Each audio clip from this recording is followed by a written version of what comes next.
Hello students, आज वाले lecture में हम नया टॉपिक स्टार्ट करने वाले हैं बेटा। और ये क्या है? Equivalent concept. इसको हम रेडॉक्स रिएक्शन में इसलिए पढ़ रहे हैं क्योंकि बहुत सारे रेडॉक्स रिएक्शन से रिलेटेड कुछ क्वेश्चंस होते हैं जिनको सॉल्व करने के लिए इक्विवेलेंट कंसेप्ट यूज होता है।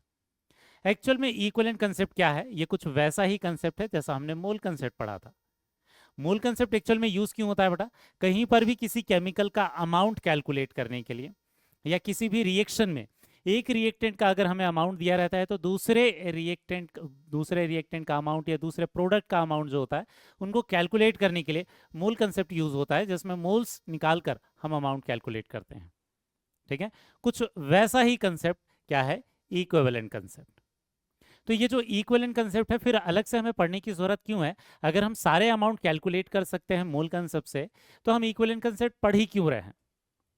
उसका रीजन ये है कि कुछ ऐसे क्वेश्चंस होते हैं, स्पेशली टाइट्रेशन वाले टॉपिक के जो कुछ क्वेश्चंस होते हैं, या इसके अलावा भी दूसरे चैप्टर में भी कुछ कंसेप्ट्स होते हैं, कुछ न्यूमेरिकल्स होते हैं। जैसे इलेक्ट्रोकेमिस्ट्री वाले चैप्टर में इलेक्ट्रोलिसिस में कुछ क्वेश्चंस होते हैं, वो बहुत आसानी से सॉल्व हो जाते हैं अगर हमें इक्विवेलेंट कंसेप्ट आता होगा तो।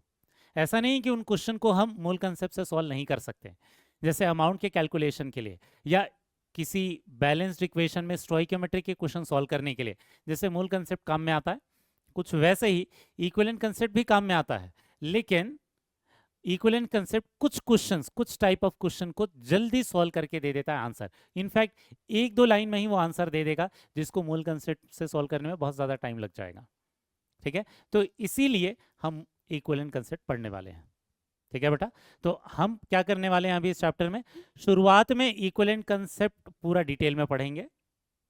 जैसे हमने मोल कंसेप्ट में सीखा था कि नंबर ऑफ मोल क्या होता है, वैसे यहाँ सीखेंगे नंबर ऑफ इक्विवेलेंट क्या होता है।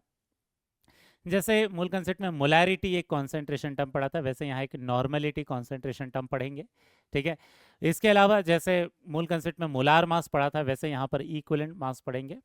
तो सिमिलर चीज़ें हैं, उन्हीं चीज़ों के बारे में पहले पढ़ेंगे और फिर इनके बेसिस पर कौन से टाइप के न्यूमेरिकल हम सॉल्व करते हैं ये सीखेंगे। फिर इसके बेसिस पर ही टाइट्रेशन के क्वेश्चंस क्योंकि बहुत ज़्यादा सॉल्व होते हैं, और टाइट्रेशन क्योंकि हमारे सिलेबस का पार्ट है बेटा, एनटीए ने जो नया चैप्टर ऐड किया है उसमें टाइट्रेशन वाला पोर्शन है, तो उस टाइट्रेशन वाले पोर्शन को भी कवर कर लेंगे बहुत अच्छे तरीके से। लेकिन उसके लिए हमें इक्विवेलेंट कंसेप्ट पढ़ना ज़रूरी है।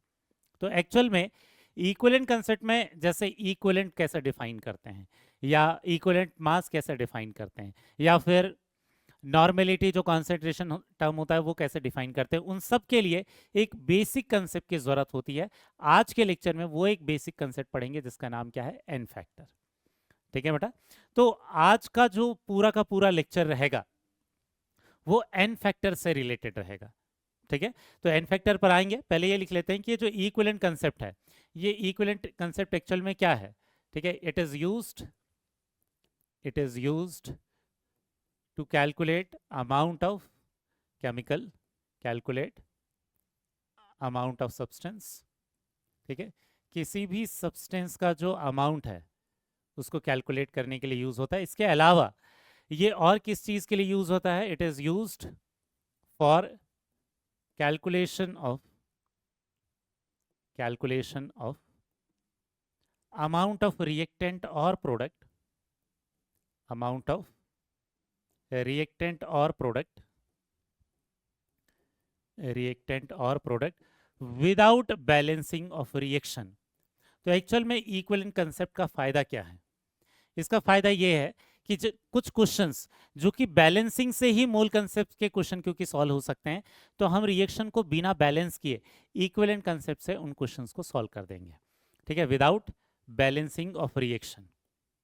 तो कई बार ऐसा हो जाता है, जैसे हम लोगों ने पढ़ रखा है कि जब हम रेडॉक्स रिएक्शन को बैलेंस करते तो हमें कई बार बहुत ज़्यादा टाइम लग जाता है, क्योंकि कई रेडॉक्स रिएक्शन बहुत ज़्यादा कॉम्प्लिकेटेड होती है। तो उनके लिए हम स्टेप फॉलो करते हैं, oxidation number method, half reaction method पढ़ा हुआ है हमने। तो अगर हम उतना ज़्यादा टाइम ले लेंगे सिर्फ बैलेंसिंग में, तो फिर क्वेश्चन को सॉल्विंग में तो और भी ज़्यादा टाइम लग जाएगा। ठीक है, तो कई बार क्या करते हैं, जब ऐसा केस आ जाए जिसमें मूल कंसेप्ट के क्वेश्चन बहुत ज़्यादा लेंदी चला जाएगा सॉल्व करने से, ठीक है, तो फिर हम क्या करते हैं, इक्विवेलेंट कंसेप्ट लगाकर उन क्वेश्चन को सॉल्व कर लेते हैं। तो एक्चुअल में टाइट्रेशन वाले क्वेश्चंस मूल कंसेप्ट से भी इजीली सॉल्व हो जाते हैं, लेकिन हमें इक्विवेलेंट कंसेप्ट अप्लाई करके 1-2 लाइन में ही आंसर आ जाता है, हमें बहुत ही कम टाइम लगता है उन क्वेश्चन को सॉल्व करने में। ठीक है, तो ये इसका मेजर यूज है। लेकिन हम डायरेक्टली इक्विवेलेंट कंसेप्ट स्टार्ट करने के पहले सारी चीजें जो जैसे नंबर ऑफ मोल की जगह नंबर ऑफ इक्विवेलेंट या मोलार मास की जगह जो इक्विवेलेंट मास है, इन सबको डिफाइन करने के पहले हम पहले पढ़ने वाले हैं क्या, एन फैक्टर। और क्या इसका नाम क्या है, वैलेंसी फैक्टर। ये एन फैक्टर बहुत ही इंपॉर्टेंट टर्म है और यही एक चीज है जिसके कारण हमें रिएक्शन को बैलेंस नहीं करना पड़ता। स्टोइकियोमेट्री के क्वेश्चन हम जब इक्विवेलेंट कंसेप्ट से सॉल्व करेंगे तो हम रिएक्शन को कभी बैलेंस नहीं करेंगे, क्योंकि मोल कंसेप्ट से जब हम रिएक्शन को बैलेंस करते थे तो स्टोइकियोमेट्रिक कोफिशिएंट आते थे रिएक्शन के सामने। जैसे जो रिएक्शन बैलेंस करते थे ऐसा होता था N2 + 3H2 ये होता था 2NH3। तो ये जो सामने वाले जो नंबर्स आते थे ये स्टोइकियोमेट्रिक कोफिशिएंट मोल कंसेप्ट से क्वेश्चन को सॉल्व करने के लिए नेसेसरी है। लेकिन इक्विवेलेंट कंसेप्ट में हमें इसकी जरूरत नहीं पड़ती, क्योंकि इसका काम कौन कर देते हैं, एन फैक्टर या वैलेंसी फैक्टर। ठीक है, तो पूरे इक्विवेलेंट कंसेप्ट को पढ़ने के लिए हमें हर जगह पर एन फैक्टर की जरूरत पड़ेगी। तो एक्चुअल में इक्विवेलेंट कंसेप्ट प्रॉपर तरीके से स्टार्ट करेंगे नेक्स्ट वाले लेक्चर से, कि लेकिन उसके लिए जो बेसिस का काम करेगा, पूरे फाउंडेशन का काम करेगा हर जगह पर, वो उस वाले कंसेप्ट को आज के लेक्चर में सीखने वाले हैं। ये क्या है, एन फैक्टर। ठीक है बेटा, तो एन फैक्टर को डिफाइन कर लेते हैं कि एन फैक्टर है क्या, इसको वैलेंसी फैक्टर क्यों बोलते हैं। एक्चुअल में एन फैक्टर या वैलेंसी फैक्टर होता है नंबर ऑफ इलेक्ट्रॉन और नंबर ऑफ आयंस। ठीक है, आयंस कहने का मतलब क्या हो सकता है, ये H+ हो सकता है या OH- हो सकता है किसी केस में, या चार्ज। ठीक है, ट्रांसफर्ड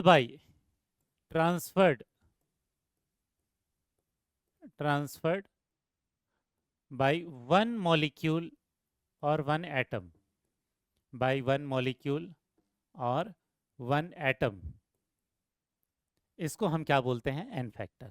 इसलिए उसको वैलेंसी भी बोल रहे हैं, क्योंकि एक एलिमेंट कितना इलेक्ट्रॉन देगा या कितना इलेक्ट्रॉन लेगा, इलेक्ट्रॉन का ट्रांसफर कितना करेगा, ये क्या कहलाता है, वैलेंसी तो कहलाता है। तो उसको वैलेंसी फैक्टर भी बोल देते हैं या एन फैक्टर भी बोल देते हैं। ठीक है, तो एन फैक्टर जो है हर एक कैटेगरी ऑफ मॉलिक्यूल के लिए अलग अलग निकलेगा, एलिमेंट के लिए अलग निकलेगा, जो मॉलिक्यूल्स होते हैं वो मॉलिक्यूल के लिए भी अलग अलग निकलेगा। डिपेंड करता है जो मॉलिक्यूल है वो किस तरीके की रिएक्शन में पार्टिसिपेट कर रहा। ठीक है, क्योंकि अगर कोई एसिड बेस रिएक्शन में पार्टिसिपेट कर रहा है तो अलग तरीके से एन फैक्टर निकलता है। अगर वो रिडक्शन ऑक्सीडेशन वाली रिएक्शन में पार्टिसिपेट कर रहा है, रेडॉक्स रिएक्शन में पार्टिसिपेट कर रहा है, तो एन फैक्टर अलग तरीके से निकलता है। ठीक है, कहने का मतलब ये है, क्योंकि ऐसा नहीं होता कि हर एक रिएक्शन में ही इलेक्ट्रॉन का ट्रांसफर होगा, कुछ रिएक्शन में आयन का ट्रांसफर होता है। जैसे एसिड बेस रिएक्शन बोल दे तो वो रेडॉक्स रिएक्शन नहीं होते नॉर्मली, उनमें क्या होता है, इलेक्ट्रॉन का ट्रांसफर ना होकर आयंस का ट्रांसफर होता है, H+ या OH- का ट्रांसफर होता है। तो एक मॉलिक्यूल या एक एटम कितने इलेक्ट्रॉन का ट्रांसफर करने वाला है या कितने आयंस का ट्रांसफर करने वाला है, इसको हम क्या बोल देते हैं, एन फैक्टर बोल देते हैं। ठीक है, तो हम ऐसे अलग अलग 4 कैटेगरी पढ़ने वाले हैं। सबसे शुरुआत करेंगे सबसे सिंपलेस्ट कैटेगरी से, एलिमेंट से। सिर्फ एक एलिमेंट का अगर हमें सिंबल दे रखा है तो उसका एन फैक्टर कैसे निकालेंगे ये देख लेंगे। वैसे ही फिर उसके बाद सॉल्ट पर जाएंगे, उसके बाद एसिड और बेस पर जाएंगे, उसके बाद रिडक्शन और ऑक्सीडेशन रिएक्शन में जो पार्टिसिपेट करते हैं, रिड्यूसिंग एजेंट, ऑक्सीडाइजिंग एजेंट, उनका एन फैक्टर कैसे निकालते हैं, ये आज के लेक्चर का पूरा कंसेप्ट रहेगा। ठीक है, तो स्टार्ट करते हैं एलिमेंट से। जो एलिमेंट है, एलिमेंट तो क्या होते हैं, नॉर्मली अगर अपने नेचुरल स्टेट में एलिमेंट को लिखेंगे तो वो फ्री स्टेट में होंगे या एलिमेंटल स्टेट में होंगे, मॉलिक्यूलर स्टेट में होंगे। तो जब भी वो किसी दूसरे के साथ कंबाइन करेंगे तो या तो इलेक्ट्रॉन को गेन करेंगे या तो लॉस करेंगे, तभी तो कंबाइन कर सकते हैं। अगर मेटल्स होंगे तो यूजुअली इलेक्ट्रॉन के लॉस से रिएक्शन देंगे, और अगर नॉन मेटल होंगे तो इलेक्ट्रॉन को गेन करके रिएक्शन देंगे। ठीक है, तो एक्चुअल में जो एलिमेंट्स होते हैं, ये एलिमेंट्स का जो एन फैक्टर होता है, एन फैक्टर को यूजुअली हम ऐसा लिख लेंगे बेटा, ये एन हो गया कुछ इस तरीके से, एन फैक्टर। कोई भी जो एन फैक्टर है किसी भी एलिमेंट के लिए, ये उसके क्या हो जाएगी, वैलेंसी। मॉलिक्यूल के लिए नहीं बात कर रहे हैं बेटा अभी। ठीक है, मतलब कोई दूसरे कंपाउंड की बात नहीं कर रहे हैं, हम सिर्फ एक ही एलिमेंट, एक ही टाइप का एलिमेंट अगर प्रेजेंट है, ठीक है, तो उसका एन फैक्टर क्या होगा ये डिस्कस कर रहे हैं। ठीक है, तो एन फैक्टर अगर सिर्फ एलिमेंट है तो उसकी क्या वैलेंसी के बराबर होगा, क्योंकि जितनी उसकी वैलेंसी होगी उतने ही नंबर ऑफ इलेक्ट्रॉन वो तो या तो लॉस करेगा या तो वो गेन करेगा। ठीक, कहने का मतलब क्या, अगर फ्लोरीन है तो फ्लोरीन का एन फैक्टर क्या हो जाएगा 1। अगर हमारे पास क्लोरीन है तो क्लोरीन का एन फैक्टर क्या हो जाएगा 1। तो हम उसकी जनरल वैलेंसी लिख रहे हैं। कई बार वैलेंसी एक से ज़्यादा अलग अलग भी हो सकती है, वो तो फिर रिएक्शन पर डिपेंड करेगा। लेकिन अगर हमें सिर्फ एलिमेंट दिया है, रिएक्शन नहीं दिया है, तो केवल एलिमेंट को देखकर हम एन फैक्टर कैसे बताएंगे, कुछ इस तरीके से। हाइड्रोजन की वैलेंसी कितनी होती है 1, तो इसका एन फैक्टर 1। ऑक्सीजन की वैलेंसी कितनी होती है बेटा 2, तो इसका एन फैक्टर कितना हो जाएगा 2। ठीक है, वैसे ही अगर हम सोडियम को देखते हैं तो सोडियम क्या है, एल्कली मेटल है। एल्कली मेटल है तो इसका एन फैक्टर कितना हो जाएगा 1, क्योंकि इसकी वैलेंसी कितनी है 1। यहीं पर अगर कैल्शियम होता है, कैल्शियम होता है तो इसका एन फैक्टर कितना हो जाएगा बेटा, इसका एन फैक्टर हो जाएगा 2। अगर मान लेते हैं मैग्नीशियम है तो मैग्नीशियम की वैलेंसी कितनी होती है 2। अगर एल्यूमिनियम है तो एल्यूमिनियम मेटल की वैलेंसी कितनी होती है 3। याद है हम लोगों ने ऑक्सीडेशन नंबर पढ़ा था, तो वो जो ऑक्सीडेशन नंबर जो जनरल पढ़े थे हमने, एल्यूमिनियम के लिए हमेशा +3 होता है, वहीं से इसका एन फैक्टर हो जाएगा। एन फैक्टर में साइन नहीं लिखते बेटा, प्लस माइनस नहीं लिखते, वो केवल एक नंबर है, समझ में आया। ऑक्सीडेशन नंबर लिखते समय हम साइन लिखते हैं, माइनस प्लस दिखाते हैं, लेकिन ये तो सिर्फ नंबर, ये काउंटिंग है, सिर्फ काउंट करते समय -1 +1 नहीं करते। ठीक है, कितने नंबर ऑफ इलेक्ट्रॉन ट्रांसफर हुए या कितने नंबर ऑफ आयंस ट्रांसफर हुए उसको बोलते हैं। समझ में आ गया होगा आपको एग्जाम्पल। ठीक है, तो इस तरीके से अगर सिर्फ एलिमेंट का सिंबल दे रखा है तो उसकी जो वैलेंसी होगी वही हम उसका क्या मान लेंगे, एन फैक्टर मान लेंगे। ठीक है, समझ में आ गया बताइए। अब इसके बाद पहली कैटेगरी तो ये हो गई। दूसरी जो कैटेगरी हमारे पास हो सकते हैं वो कौन से हो सकते हैं, सॉल्ट। सॉल्ट किसको बोलेंगे, ऐसे कंपाउंड जिसमें क्या प्रेजेंट होते हैं, कैटायंस और एनायंस। तो ये जो सॉल्ट है, इस सॉल्ट के अंदर क्या प्रेजेंट होंगे, यहाँ कुछ एग्जांपल्स दिख रहे हैं बेटा आपको लिखे हुए, कैटायंस एंड एनायंस प्रेजेंट होंगे। ऐसे कंपाउंड्स को हम क्या बोलते हैं, सॉल्ट बोलते हैं। जैसे एक सॉल्ट हो गया KCl, उसमें K+ कैटायन है, Cl- एनायन है। MgCl2, Mg2+ कैटायन है, Cl- एनायन है। AlCl3, Al+ कैटायन है, Cl- एनायन है। तो ऐसे बहुत सारे सॉल्ट हो सकते हैं। कुछ ऐसे भी सॉल्ट हो सकते हैं जिसमें एक से ज़्यादा कैटायन होंगे, जैसे एग्जाम्पल के लिए कैर्नलाइट, यहाँ पोटेशियम भी कैटायन है, मैग्नीशियम भी कैटायन है। तो ऐसे भी एग्जाम्पल्स हमारे पास होते हैं जिसमें एक से ज़्यादा कैटायन होंगे, या एक से ज़्यादा एनायन भी हो सकते हैं हमारे सॉल्ट के अंदर। ठीक है, ये दिख रहा होगा पोटाश एलम, बहुत इंपॉर्टेंट कंपाउंड है, फॉर्मूला आपको याद रखना पड़ेगा, आगे दूसरे चैप्टर में भी ये काम में आएगा बेटा।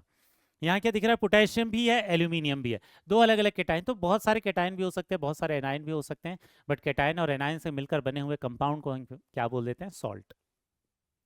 क्लियर है। तो इनके लिए जब हम एन फैक्टर निकालेंगे, ठीक है, ऐसे कंपाउंड के लिए जब हम एन फैक्टर निकालेंगे तो इनके लिए एन फैक्टर क्या होगा, total charge of either cation और एनायन। ठीक है, इनके लिए क्या हो जाएगा, टोटल चार्ज, ठीक है, total charge of either cation और एनायन। ठीक है, तो सॉल्ट के अंदर आप चाहे तो सिर्फ कैटायन को देख लो, चाहे तो सिर्फ एनायन को देख लो, दोनों को नहीं देखना है बेटा, क्योंकि दोनों का समेशन तो 0 हो जाएगा, क्योंकि ये न्यूट्रल कंपाउंड है, तो समेशन तो हमेशा क्या होने वाला है, 0 होने वाला है। लेकिन वो चार्ज का साइन नहीं देंगे, क्योंकि हमने बोला है एन फैक्टर में हम साइन नहीं लिखेंगे, प्लस माइनस नहीं लिखेंगे। आप उसका कोई भी चार्ज देख सकते हो, आइदर कैटायन का और एनायन का, लेकिन उसमें साइन नहीं लिखेंगे, वही नंबर, वो चार्ज का जो नंबर होगा वही नंबर क्या हो जाएगा हमारा एन फैक्टर। एग्जाम्पल के लिए देखना, जैसे यहाँ पर क्या लिखते हैं, पोटेशियम का अगर मैं चार्ज लिखता हूँ, पोटेशियम का चार्ज लिखता हूँ तो ये हो जाएगा +1। तो मुझे एनायन का देखने की जरूरत नहीं, वैसे एनायन में भी आपको पता है -1 होगा। तो KCl के लिए जो एन फैक्टर होगा ये कितना हो जाएगा बेटा, ये हो जाएगा 1।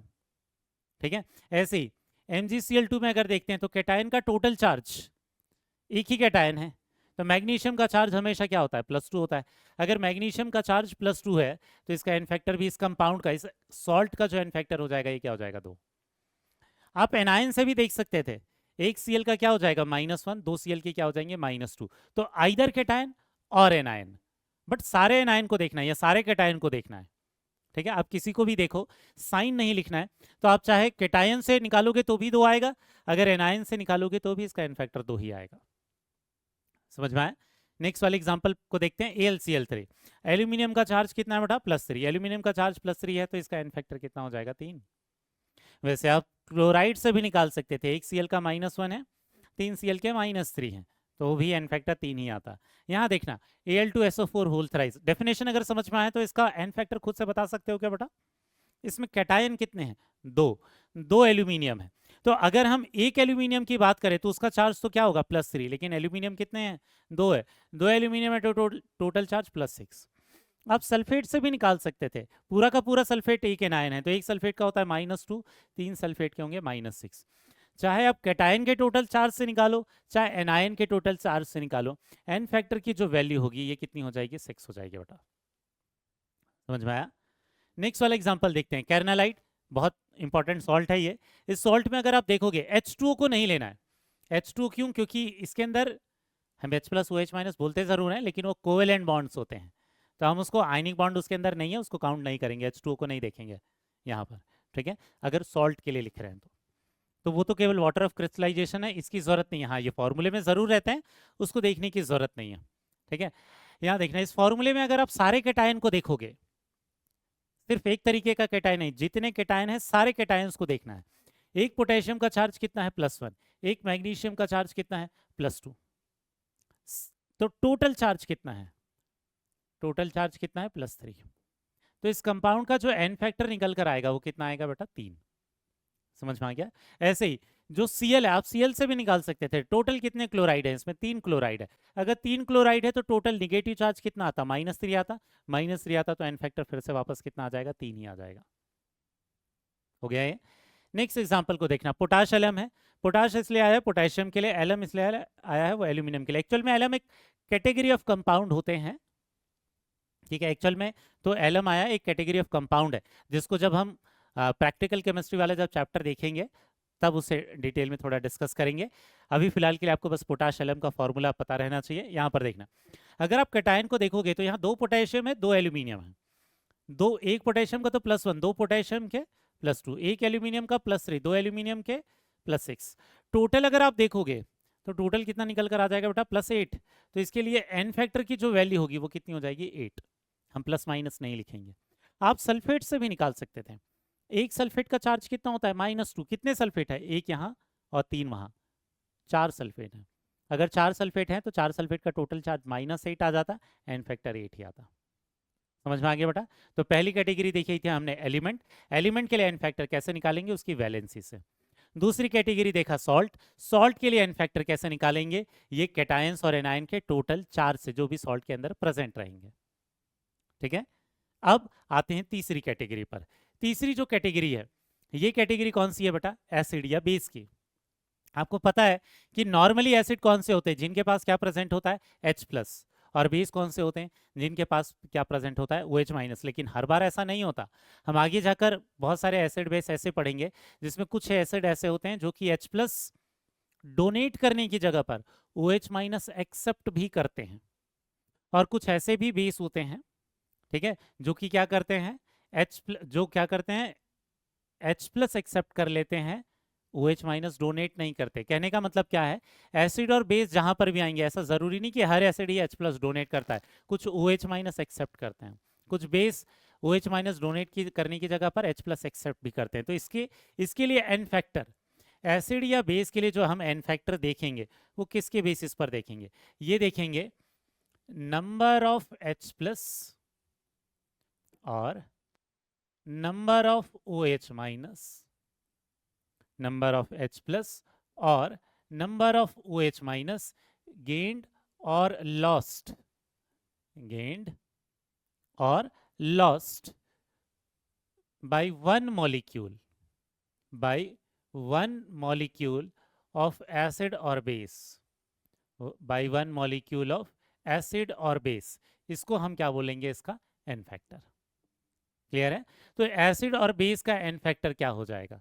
इसका एन फैक्टर हो जाएगा कि एक मॉलिक्यूल, ठीक है, एसिड और बेस के एक मॉलिक्यूल ने कितना H+ डोनेट किया है या कितना OH- एक्सेप्ट किया है, या कितना OH- डोनेट किया है या कितना H+ एक्सेप्ट किया है। समझ में आ गया? उसे हम क्या बोल देंगे? उसका एन फैक्टर बोल देंगे। जैसे एग्जांपल के लिए यहां देखना, HCl के पास कितने H+ है बेटा? एक H+ है, ये एक H+ डोनेट कर सकता है, तो हम क्या लिख देंगे? इसका एन फैक्टर 1। H2SO4 के पास कितने हैं? 2 H+ है, दो H प्लस है तो इसका एन फैक्टर हो जाएगा 2। अब ध्यान क्या रखना है बेटा, रिएक्शन में तो H2SO4 ऐसा भी हो सकता है कि केवल एक ही H प्लस दे, ऐसा भी हो सकता है 2 H प्लस दे, ठीक है। तो रिएक्शन तो अलग अलग तरीके की हो सकती है, लेकिन अगर आपको सिर्फ फॉर्मूला दिया है तो क्या होगा, हम जो मैक्सिमम जितना H प्लस या OH माइनस हो सकता है उसके हिसाब से आंसर करेंगे। वैसे तो H2SO4 जो है उसके एन फैक्टर चेंज हो सकते हैं रिएक्शन के बेसिस पर, तो अगर रिएक्शन दिया रहेगा तो कैसे एन फैक्टर निकालेंगे ये बाद में देखेंगे। जब आपके पास फॉर्मूला दिया है तो फॉर्मूला दिया है तो जो मैक्सिमम पॉसिबल H प्लस होगा आप वही आंसर करोगे, ठीक है। HNO3 में मैक्सिमम पॉसिबल H प्लस कितना है, 1, ठीक है। वैसे यहाँ इधर वाले जो एग्जांपल्स हैं वो किसके, बेस के हैं। NaOH कितने OH माइनस डोनेट करेगा, 1। CaOH होल ट्वाइस कितना कर सकता है, मैक्सिमम कितना डोनेट करेगा, 2, तो इसका N factor 2। AlOH whole thrice कितने OH माइनस डोनेट कर सकता है बेटा, 3, तो इसका एन फैक्टर कितना हो जाएगा, 3। समझ में आ रहा है क्या, कहने का मतलब ये है कि एसिड और बेस के अगर फॉर्मूले दिए रहे तो कितना मैक्सिमम देगा वो H प्लस, उसके बेसिस पर हम, या OH माइनस कितना वो एक मॉलिक्यूल कितना ट्रांसफर करेगा मैक्सिमम, उसके बेसिस पर हम आंसर करते हैं। एक एग्जांपल और एक दूसरे एसिड का देखते हैं बेटा। ये एग्जांपल, ये कंसेप्ट समझने के लिए हम देखने वाले हैं कि एक्चुअल में मॉलिक्यूल के अंदर जितना भी हाइड्रोजन होगा वो हर बार डोनेट नहीं करते, ठीक है।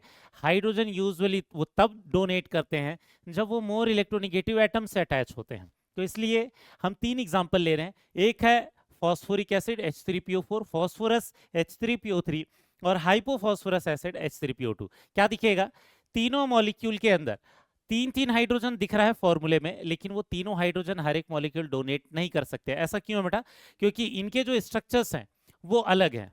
अगर हम H3PO4 का स्ट्रक्चर देखें तो एक्चुअल में स्ट्रक्चर ऐसा होता है जिसमें जो तीनों हाइड्रोजन होते हैं वो ऑक्सीजन से ही अटैच्ड होते हैं, लेकिन ये जो H3PO3 है इसमें क्या होता है, ये जो 2 हाइड्रोजन है ये ऑक्सीजन से अटैच्ड होते हैं, एक हाइड्रोजन फॉस्फोरस से अटैच्ड होता है।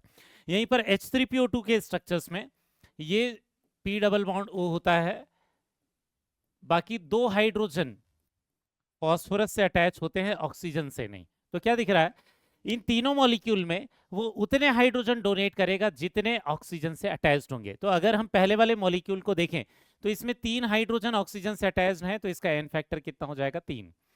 H3PO3 में 3 हाइड्रोजन है लेकिन डोनेट करने वाले 2 ही हैं, क्योंकि डेफिनेशन क्या है कि एक मॉलिक्यूल कितने H प्लस डोनेट कर पाएगा, ठीक है। तो ये 2 ही डोनेट कर पाएगा भले 3 प्रेजेंट है, तो इसका एन फैक्टर कितना हो जाएगा, 2 हो जाएगा। इसके बाद H3PO2 में यहां पर केवल एक ही हाइड्रोजन जो है वो ऑक्सीजन से अटैच्ड है, तो इसका जो एन फैक्टर है वो बेटा कितना हो जाएगा, 1। समझ में आया। तो ये मॉलिक्यूल बहुत अच्छे एग्जाम्पल है ये समझने के लिए कि मॉलिक्यूल के अंदर जितने भी हाइड्रोजन होंगे वो हर बार डोनेट नहीं करते, जितना डोनेट कर पाएंगे वो उनका एन फैक्टर होता है, जितने हाइड्रोजन प्रेजेंट है वो नहीं। समझ में आया। तो एक और एग्जाम्पल समझते हैं, बहुत यूनिक एग्जाम्पल है। ये ऐसा एसिड है बेटा जो कि जो H3PO3 है जो कि OH माइनस एक्सेप्ट करता है, H प्लस डोनेट नहीं करता, ठीक है। तो ये जो H3PO3 है इसका नाम क्या है, इसका नाम है बोरिक एसिड। और ये जो बोरिक एसिड है ये क्या करता है, ये एक्सेप्ट करता है 1 OH माइनस, ये 1 OH माइनस एक्सेप्ट करता है। एक्चुअल में H3PO3 को और कैसे लिखते हैं, ऐसे BOH3। तो इस मॉलिक्यूल के अंदर 3 हाइड्रोजन दिख रहे होंगे लेकिन वो हाइड्रोजन को डोनेट नहीं करते, ठीक है। बहुत यूनिक एग्जांपल है, जबकि ऑक्सीजन से ही अटैच दिख रहे होंगे लेकिन वो डोनेट नहीं करते। एक्चुअल में यहां से ये क्या करते हैं, ये OH माइनस एक्सेप्ट करते हैं। इसको अगर कहीं से OH माइनस मिल गए तो ये क्या करेगा, OH माइनस एक्सेप्ट कर लेगा और ये किस में कन्वर्ट हो जाएगा, BOH4 माइनस में। तो एक्चुअल में ये ऐसा एसिड है जो कि OH माइनस एक्सेप्ट करने का काम करता है, ठीक है। और इसलिए इसको कई बार नॉन प्रोटिक एसिड भी बोलते हैं। क्यों, क्योंकि ये प्रोटॉन को डोनेट नहीं करता, H प्लस को डोनेट नहीं करता। समझ में आ गया। आगे हम और पढ़ेंगे बोरिक एसिड के बारे में जब हम पी ब्लॉक वाला चैप्टर देखेंगे तब बेटा, ठीक है। तो ये एक एग्जांपल हो गया। इसका एन फैक्टर, ऑल्दो उसके पास 3 हाइड्रोजन दिख रहे हैं, ऑक्सीजन से ही अटैच्ड हैं, लेकिन वो क्योंकि एक OH माइनस एक्सेप्ट कर रहा है तो उसका एन फैक्टर 1 होगा, ठीक है। अब इसमें दूसरा केस देख लेते हैं। कई बार हमें क्या होता है, क्वेश्चन में रिएक्शन दी हुई रहती है। अगर हमें क्वेश्चन में रिएक्शन दी हुई है तो हम मॉलिक्यूल के फॉर्मूले पर नहीं जाएंगे, रिएक्शन को देखेंगे कि रिएक्शन के हिसाब से जो मॉलिक्यूल है, एक मॉलिक्यूल है, वो कितने नंबर ऑफ हाइड्रोजन यानी कितने number of OH minus donate कर रहा है या एक्सेप्ट कर रहा है। अगर हम इस रिएक्शन को देखें तो दोनों रिएक्शन H2SO4 की ही रिएक्शन है बेटा, ठीक है, दोनों रिएक्शन H2SO4 की है NaOH के साथ, लेकिन दोनों जगह प्रोडक्ट अलग अलग बन रहे हैं। अगर आप ध्यान से देखोगे तो H2SO4 के पास डोनेट करने के लिए 2H प्लस है, इसके पास से 2H प्लस जा सकते थे, लेकिन एक ही H प्लस गया है, एक H प्लस की जगह कौन आ गया है, एक Na आ गया है, ठीक है, एक H प्लस गया है और एक H प्लस की जगह कौन आ गया, एक Na आ गया है। जबकि आप दूसरी वाली जब रिएक्शन देखोगे तो ये जो H2SO4 वाला जो दूसरा वाला जो दिख रहा है, इसमें क्या दिखेगा, इस मॉलिक्यूल में से दोनों H प्लस चले गए, वहां पर एक H प्लस गया, एक Na प्लस आया उसकी जगह पर, यहाँ पर दोनों H प्लस चले गए, दो Na प्लस आ गए। तो दोनों रिएक्शन में क्या डिफरेंस है कि पहले वाली रिएक्शन में ये यहाँ पे एक H प्लस डोनेट कर रहा है, H2SO4 पहली रिएक्शन में क्या कर रहा है, डोनेट कर रहा है 1H प्लस, और इसलिए पहली वाली रिएक्शन में इसका जो एन फैक्टर होगा ये 1 होगा। कहने का मतलब एक ही मॉलिक्यूल के अलग अलग एन फैक्टर हो सकते हैं और वो रिएक्शन पर डिपेंड करते हैं, क्योंकि अभी तक हमने जितने भी एग्जांपल लिए थे उसमें तो हमने रिएक्शन नहीं देखा था, केवल हम ये देख रहे थे कि वो मैक्सिमम कितने H प्लस डोनेट कर सकता है, मैक्सिमम कितने OH माइनस। लेकिन अगर आपको रिएक्शन दे दे तो रिएक्शन को देखकर आप बताओगे कि वो कितने H प्लस डोनेट कर रहा है या OH माइनस, ठीक है। जबकि इस दूसरी रिएक्शन में देखें तो इस दूसरी रिएक्शन में ये कितने डोनेट कर रहा है, यहाँ पर ये डोनेट कर रहा है 2H प्लस, एक मॉलिक्यूल 2H प्लस डोनेट कर रहा है। अगर ये 2H प्लस डोनेट कर रहा है तो इसका एन फैक्टर कितना हो जाएगा बेटा, इसका एन फैक्टर हो जाएगा 2। समझ में आ गया। कहने का मतलब ये है कि दोनों रिएक्शन में H2SO4 ही है, लेकिन दोनों जगह एन फैक्टर अलग है, तो मॉलिक्यूल के एन फैक्टर अलग अलग हो सकते हैं। अगर सिर्फ फॉर्मूला दिया है तो हम मैक्सिमम आंसर करते हैं, लेकिन अगर रिएक्शन दिया है तो रिएक्शन के हिसाब से आंसर करते हैं। जबकि अगर NaOH को देखें तो यहाँ एक मॉलिक्यूल के पास से OH माइनस गया तो इसका एन फैक्टर 1, यहाँ पर भी एक NaOH में एक मॉलिक्यूल में एक OH माइनस गया तो यहाँ पर भी एन फैक्टर 1। समझ में आ गया। तो हर एक मॉलिक्यूल के लिए अलग अलग एन फैक्टर होता है, पूरी रिएक्शन का कोई एन फैक्टर नहीं होता, ठीक है। बेस के लिए अलग एन फैक्टर होगा, उस एसिड के लिए अलग एन फैक्टर होगा, उस सॉल्ट के लिए जब हम पढ़ेंगे तो उसके लिए अलग एन फैक्टर होगा। समझ में आ गया। तो ऐसा नहीं है कि पूरी रिएक्शन का एन फैक्टर एक हो जाएगा, हर एक मॉलिक्यूल का एन फैक्टर एक एक होता है, और वो भी कंडीशन के हिसाब से, रिएक्शन के हिसाब से चेंज हो सकता है। ये रिएक्शन बहुत अच्छा एग्जाम्पल है ये समझने के लिए, ठीक है। तो मैं क्या दे रहा हूं बेटा, आपको एक रिएक्शन दे रहा हूं H3PO4 की, तीनों रिएक्शन में बताना है H3PO4 का एन फैक्टर क्या है, ठीक है। ये 3 रिएक्शन आपके पास हैं। अगर आपको कंसेप्ट समझ में आ गया है तो अगर आपको रिएक्शन दी हुई है तो आप रिएक्शन के हिसाब से निकालोगे। निकाल लिया है क्या। तो यहां देखते हैं, आंसर देखते हैं। अगर आप पहली वाली रिएक्शन देखोगे तो क्या दिखेगा, यहां पर H3PO4 में से अभी भी 2 हाइड्रोजन तो है उसके पास, गए कितने हैं उसके पास से, एक हाइड्रोजन गए हैं। अगर उसके पास से एक हाइड्रोजन गए हैं तो इसका एन फैक्टर कितना हो जाएगा बेटा, पहली वाली रिएक्शन में 1। दूसरे वाली रिएक्शन में देखें तो क्या दिख रहा है कि यहाँ पर 2 Na आए हैं, 2 H प्लस की जगह पर 2 Na आए हैं, तो उसके पास से कितने H प्लस चले गए, 2 H प्लस चले गए, तो इसमें एन फैक्टर इसका कितना हो जाएगा 2। लेकिन अगर इस तीसरी वाली रिएक्शन को देखेंगे तो तीसरी वाली रिएक्शन में क्या दिखेगा, हाइड्रोजन की जगह पर क्या आ गए हैं, सोडियम आ गए हैं। तो अगर हाइड्रोजन की जगह पर सोडियम आ गए हैं तो इसका जो एन फैक्टर हो जाएगा H3PO4 का, 3 हाइड्रोजन की जगह पर आए हैं तो इसका एन फैक्टर 3। समझ में आ गया। कहने का मतलब अगर ओनली मॉलिक्यूल गिवन है, ओनली मॉलिक्यूलर फॉर्मूला गिवन है किसी भी क्वेश्चन में जहां पर हमें एन फैक्टर निकालना है, अगर केवल मॉलिक्यूलर फॉर्मूला गिवन है तो ऐसे केस में जो एन फैक्टर होता है ये क्या निकालते हैं, maximum number of H plus या OH माइनस के हिसाब से निकालते हैं। लेकिन इन केस रिएक्शन गिवन है,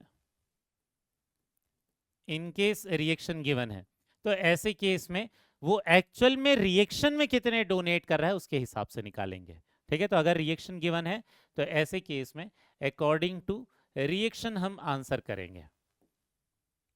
समझ में आ गया, क्लियर हो गया। तो ये हमारी तीसरी कैटेगरी हो गई जिसमें एसिड या बेस में एक मॉलिक्यूल, ध्यान में रखना बेटा, 10 मॉलिक्यूल, 2 मॉलिक्यूल, 5 मॉलिक्यूल कितने कर रहे हैं उससे हमें लेना देना नहीं है।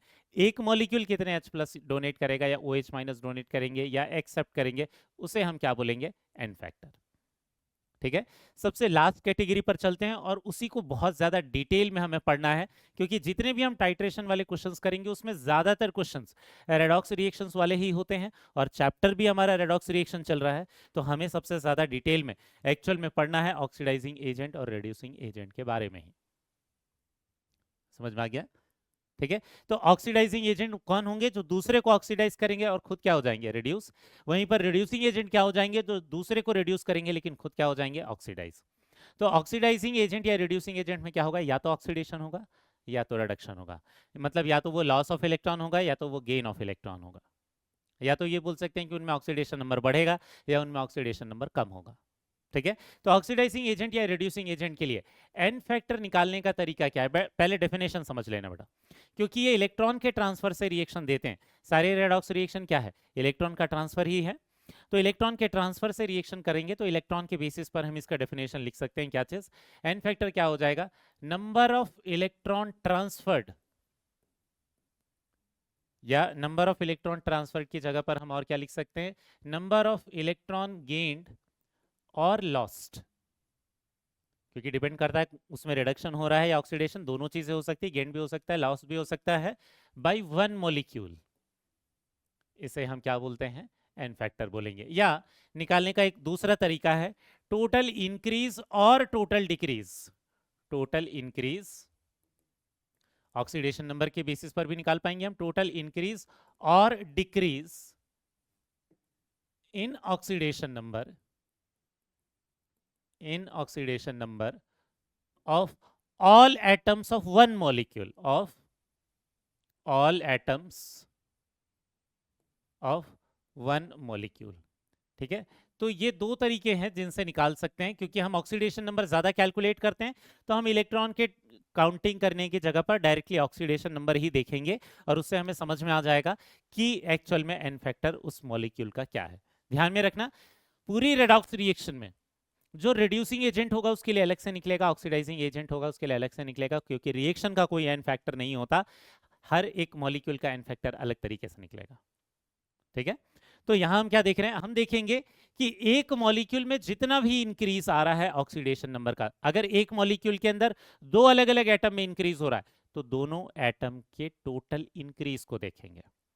अगर एक मॉलिक्यूल के अंदर 4 एटम में ऑक्सीडेशन नंबर इंक्रीज हो रहा है तो चारों एटम के इंक्रीज को देखेंगे, भले वो एटम अलग अलग एलिमेंट ही क्यों ना हो। समझ में आया? वहां हमने ऐसा कुछ भी नहीं लिखा है कि स्पेसिफिक टाइप ऑफ एलिमेंट, ऐसा कुछ नहीं। जितने एलिमेंट है सब में या तो टोटल डिक्रीज देखेंगे या तो टोटल इंक्रीज देखेंगे। ठीक है। या तो टोटल इंक्रीज या तो टोटल डिक्रीज देखेंगे। कैसे देखेंगे? अब एग्जांपल से समझते हैं। यहाँ जितनी रिएक्शन में मैंने ये स्टार मार्क करके रखे हैं बेटा रेड कलर से, वो सारी रिएक्शन आपको याद रखनी है, क्योंकि जब हम इनऑर्गेनिक वाले चैप्टर में जाएंगे, specially D and F block वाले चैप्टर में जाएंगे, तो वहां ये रिएक्शन आपको काम आएगी। अगर पहले से याद रहेगा तो बहुत आसान हो जाएगा आपके लिए वहां पर रिएक्शंस पढ़ना। ठीक है। मैंने यहाँ पर शुरुआत में कुछ ये स्टार मार्क करके रखे हुए हैं बेटा, कुछ रिएक्शन ये पता रहना चाहिए। ये किसी एक स्पेसिफिक मीडियम में ये कुछ रिएक्शंस होती हैं, तो आपको ये पता रहना चाहिए कौन सी मीडियम में क्या बनता है। जैसे हम एन फैक्टर निकालना सीखेंगे, लेकिन पहले ये जो 3 एग्जांपल है, MnO4 माइनस मतलब KMnO4 जो है वो एसिडिक मीडियम में Mn2 प्लस में कन्वर्ट होता है। MnO4 माइनस अगर न्यूट्रल या वीकली बेसिक मीडियम भी लेते हैं तो MnO2 में कन्वर्ट होता है।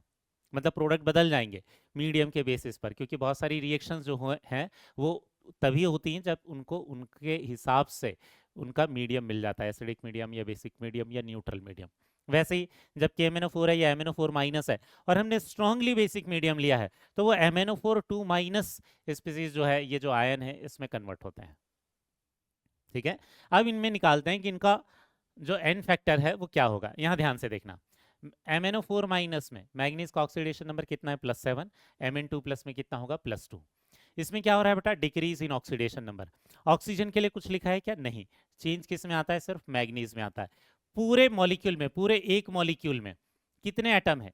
एक ही मैग्नीज है, तो एक ही मैग्नीज का डिक्रीज देखेंगे। मतलब MnO4 माइनस का अगर मुझे एन फैक्टर निकालना है, अगर वो KMnO4 भी लिखा होता तो कोई फर्क नहीं पड़ता, क्योंकि K प्लस का ऑक्सीडेशन नंबर चेंज नहीं होता। ठीक है। यहाँ पर इसका जो एन फैक्टर हो जाएगा, ये एन फैक्टर कितना हो जाएगा? 5। समझ में आए क्यों 5? क्योंकि 7 और 2 में कितने का डिफरेंस है? 5 का डिफरेंस है, 5 का डिक्रीज है। नेक्स्ट देखना, MnO4 माइनस MnO2 में कन्वर्ट हो रहा है, इसका ऑक्सीडेशन नंबर +7 है, इसका ऑक्सीडेशन नंबर +4 है। डिफरेंस कितने का है बेटा? 3 का है। अगर डिफरेंस 3 का है, 3 से डिक्रीज हो रहा है, एटम एक ही है तो एक ही एटम के डिक्रीज को देखेंगे। तो यहां पर जो MnO4 माइनस है, इसका एन फैक्टर कितना हो जाएगा बेटा? इसका एन फैक्टर हो जाएगा 3। ठीक है, नेक्स्ट तीसरी वाली रिएक्शन को देखते हैं। यहां इसका ऑक्सीडेशन नंबर +7 है, MnO4 2 माइनस में इसका ऑक्सीडेशन नंबर कितना हो जाएगा बेटा? +6। चेंज या डिक्रीज इन ऑक्सीडेशन नंबर कितने का है बेटा? 1 का है। तो ये जो MnO4 माइनस है, ये तीसरी रिएक्शन में इसका जो एन फैक्टर होगा ये कितना हो जाएगा? 1। तो कई बार इस पर भी क्वेश्चन आ जाते हैं कि MnO4 माइनस का कौन से मीडियम में कौन सा एन फैक्टर है। तो जैसे जैसे मीडियम चेंज होते जाएगा वैसे वैसे एन फैक्टर चेंज होगा। अगर आपको स्ट्रांगली बेसिक वीकली बेसिक कुछ नहीं दिया है तो नॉर्मली हम वीकली बेसिक ही लेते हैं, मतलब सिर्फ बेसिक दिया है, स्ट्रांग वीक नहीं दिया है तो नॉर्मली वीकली बेसिक लेते हैं, क्योंकि वही ज्यादातर जगहों पर हम यूज करते हैं। ठीक है, तो यहां पर क्या दिख रहा होगा? फिर से दिख रहा है H2SO4 जैसा एग्जांपल है, तीनों जगह एक ही मॉलिक्यूल है लेकिन रिएक्शन के हिसाब से एन फैक्टर बदल जाएगा। ठीक है, और इसलिए कई बार क्या होता है कि सिंपल रिएक्शंस में एन फैक्टर चीजों को कॉम्प्लिकेट कर देता है, इसलिए बहुत सारी जगह पर हम मोल कंसेप्ट से ही आंसर निकालते हैं। टाइट्रेशन या कुछ कंसेप्ट है जहां पर इक्विवेलेंट कंसेप्ट जल्दी आंसर देता है तो केवल वहीं पर इक्विवेलेंट कंसेप्ट यूज करते हैं। ठीक है, क्योंकि एन फैक्टर किसी मॉलिक्यूल का कांस्टेंट रहेगा ऐसा नहीं है। ऐसा नहीं कि आप रट लोगे एक मॉलिक्यूल के लिए तो हर रिएक्शन में उतना ही रहेगा, ऐसा नहीं होता। ठीक है, रिएक्शन के हिसाब से जो एन फैक्टर है वो चेंज होते जाएंगे। समझ में आया? और ऐसा नहीं कि सिर्फ रिएक्टेंट का एन फैक्टर निकालेंगे, प्रोडक्ट का भी एन फैक्टर निकाल सकते हैं। यहाँ पर प्रोडक्ट में भी उतना ही इंक्रीज देखने को मिलेगा, मतलब +2 से +7 का डिफरेंस, तो यहाँ सेम ही आएगा एन फैक्टर सबका, लेकिन दूसरी रिएक्शन में हम प्रोडक्ट का भी निकालना सीखेंगे। ठीक है, क्योंकि यहाँ तो सेम ही आने वाला है। नेक्स्ट देखते हैं बेटा, ये 3 एग्जांपल्स हैं, ये भी आपको याद रखना है। जो K2Cr2O7 होता है या जो Cr2O7 2 माइनस आयन होता है, ये केवल एसिडिक मीडियम में ऑक्सीडाइजिंग एजेंट की तरह काम करता है, इसलिए ध्यान दे रहे होंगे मैंने उसके लिए बेसिक मीडियम या न्यूट्रल मीडियम ऐसा कुछ नहीं लिखा है। और वो क्या होता है? Cr2O7 2 माइनस से Cr3+ में कन्वर्ट होता है एसिडिक मीडियम में। आयोडीन के एग्जाम्पल ध्यान में रखना बेटा, यहाँ बहुत सारे लोगों से मिस्टेक होती है। आयोडीन जो है जब एसिडिक मीडियम होता है और इसको कोई ऑक्सीडाइज करेगा तो I- से I2 में जाएगा, लेकिन अगर बेसिक मीडियम है और इसको कोई ऑक्सीडाइज करेगा तो ये I- से IO3- में जाएगा। ठीक है, अब देखते हैं इनका एन फैक्टर निकालते हैं। यहाँ देखना, क्रोमियम का ऑक्सीडेशन नंबर कितना है? यहाँ पर +6, यहाँ क्रोमियम का ऑक्सीडेशन नंबर कितना है बेटा? +3। ठीक है, इंक्रीज है या डिक्रीज है? डिक्रीज है। लेकिन पूरे मॉलिक्यूल में कितने क्रोमियम एटम का डिक्रीज है? 2 क्रोमियम एटम का। अगर हम Cr2O7 2 माइनस की बात करें, ठीक है, तो यहां पर क्या दिख रहा है? 2 क्रोमियम एटम, 2 क्रोमियम एटम का जो टोटल डिक्रीज होगा वो कितना हो जाएगा? 6, ना कि 3, क्योंकि 3 जो डिक्रीज है वो 1 क्रोमियम एटम का है। हमने क्या बोला? एक मॉलिक्यूल के सारे एटम्स का टोटल इंक्रीज या एक मॉलिक्यूल के सारे एटम का टोटल डिक्रीज। तो यहाँ क्योंकि 2 क्रोमियम एटम है तो 2 क्रोमियम एटम का जो डिक्रीज आएगा वो कितना आएगा? 6। तो इसका जो एन फैक्टर हो जाएगा Cr2O7 2 माइनस का, ठीक है, Cr2O7 2 माइनस का जो एन फैक्टर हो जाएगा, ये एन फैक्टर कितना हो जाएगा बेटा? 6 हो जाएगा। समझ में आया? लेकिन अगर आपको ये Cr3+ के लिए एन फैक्टर निकालने के लिए बोले तो इसके एक आयन में कितने एटम हैं? एक ही है, तो इसका एन फैक्टर कितना आ जाएगा? 3, क्योंकि इसमें चेंज कितने का है? +3 से +6 का, बट यहाँ एक ही क्रोमियम लिखा है मैंने। ठीक है, समझ में आया? तो इसका एन फैक्टर सिर्फ कितना रहेगा? 3।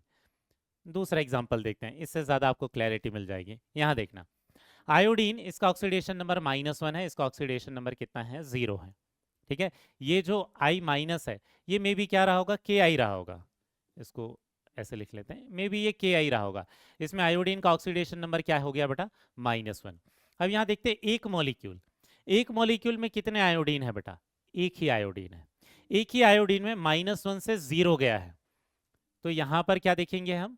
इंक्रीज इन वन मॉलिक्यूल या चेंज इन वन मॉलिक्यूल कितने का है? क्योंकि उसमें एक ही आयोडीन है तो एक ही आयोडीन का इंक्रीज लिखोगे, कितना हो जाएगा? 1। तो इसका एन फैक्टर कितना हो जाएगा? 1। ठीक है, लेकिन अगर हम I2 को देखें तो इस I2 में कितने आयोडीन है? 2 आयोडीन एटम है। एक आयोडीन एटम में कितने का चेंज दिख रहा है? 0 से -1, एक का डिक्रीज दिख रहा है। ये जब 0 से -1 में गया, ठीक है, उधर से अब इधर देख रहा हूं मैं, जब प्रोडक्ट को देख रहा हूं तो 0 से -1 में एक का चेंज है। लेकिन इसमें कितने आयोडीन है बेटा? इसमें 2 आयोडीन है। 1 मॉलिक्यूल में क्या है? 2 आयोडीन है। 2 आयोडीन का चेंज इंक्रीज या डिक्रीज कुछ भी देख सकते हैं, टोटल चेंज कितना है? 2 है। तो इस आयोडीन का जो एन फैक्टर होगा, I2 का जो एन फैक्टर होगा ये 2 होगा, लेकिन I- का जो एन फैक्टर होगा ये कितना हो जाएगा? 1। कंसेप्ट समझ में आया क्या? ठीक है, एक मॉलिक्यूल के अंदर जितने एटम्स होंगे उन सब के लिए चेंज देखेंगे। ठीक है, तो ये 0 से -1 पे गया था एक एटम का, तो 0 से -1 2 एटम के लिए चेंज निकालेंगे तो कितना हो जाएगा? 2 आ जाएगा। ठीक, नीचे वाले को देखना, नीचे तो एक एक ही आयोडीन है दोनों तरफ, निकालना बहुत सिंपल है। इसमें ऑक्सीडेशन नंबर -1 है, इसमें ऑक्सीडेशन नंबर +5 है। चेंज कितने का? 4 का नहीं बेटा, 6 का। 5 माइनस -1, तो इसका जब हम एन फैक्टर देखेंगे तो इसका एन फैक्टर कितना निकल कर आ जाएगा? 6 आ जाएगा, क्योंकि इंक्रीज कितने का है? 6 का है। 5 माइनस -1, चेंज 6 का है। उसका भी एन फैक्टर कितना आ जाएगा? 6 ही निकल कर आ जाएगा। इसका भी एन फैक्टर कितना हो जाएगा?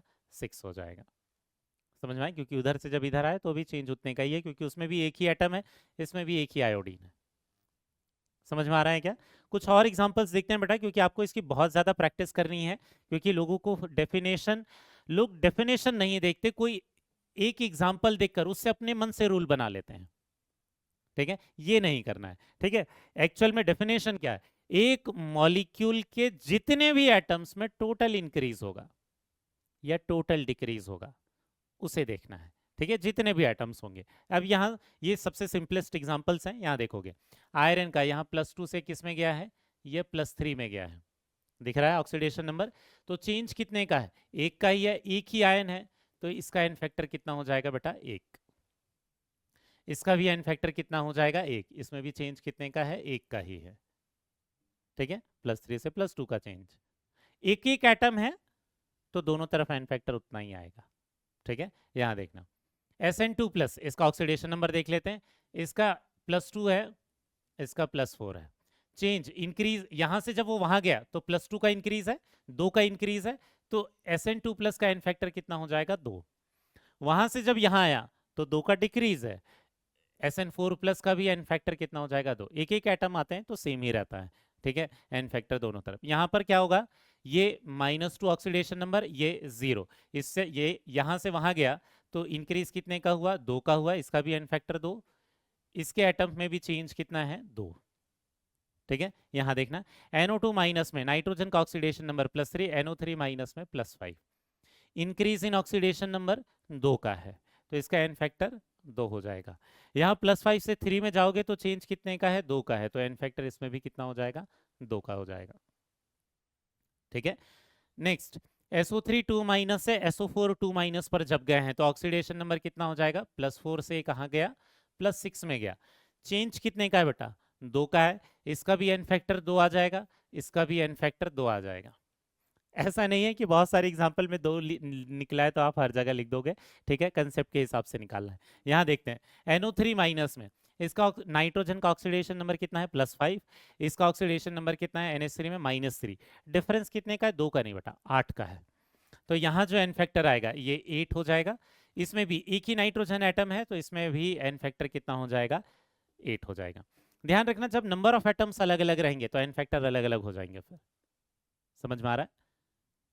नेक्स्ट वाले कुछ एग्जांपल्स देखते हैं। यहाँ देखना, जैसे इस पहले वाले एग्जांपल में देखना, इसके एक मॉलिक्यूल में 2 कार्बन है, जबकि इसके एक मॉलिक्यूल में एक ही कार्बन है, तो एन फैक्टर अब दोनों का अलग अलग हो जाएगा। समझ में आया? कैसे देखना, ऑक्सीडेशन नंबर निकालते हैं। इस कार्बन का ऑक्सीडेशन नंबर +3 है, इस कार्बन का ऑक्सीडेशन नंबर +4 है। +3 से +4 गया है, एक का इंक्रीज है, लेकिन एटम तो 2 हैं। ठीक है, एक मॉलिक्यूल, इस पूरे के पूरे मॉलिक्यूल में हम क्या देखेंगे? Change in 2 carbon, change in 2 carbon देखेंगे। 2 कार्बन का चेंज देखेंगे तो 2 कार्बन में चेंज कितने का है? 2 का होगा। एक कार्बन में 1 का, लेकिन एक मॉलिक्यूल में जितने भी एटम्स होंगे सबका चेंज देखेंगे। ठीक है, तो 2 कार्बन में कितने का हो जाएगा? 2 का हो जाएगा। अब यहाँ देखना बेटा, इस CO2 के लिए, अगर आप CO2 के लिए एन फैक्टर निकालोगे तो इसके एक मॉलिक्यूल में तो एक ही कार्बन है, तो ये +4 से +3 एक का ही चेंज दिखाई दे रहा है आपको, तो इसका एन फैक्टर कितना हो जाएगा, इसका 1 ही रहेगा, लेकिन उसका 2 हो जाएगा। ठीक है, अब यहाँ देखना, इसमें निकालते हैं Na2S2S3 Na2S2O3 में इस सल्फर का ऑक्सीडेशन नंबर आएगा +2, इस सल्फर का ऑक्सीडेशन नंबर आएगा +2.5। इन सारे मॉलिक्यूल के लिए ऑक्सीडेशन नंबर हमने पहले भी निकाले हुए हैं।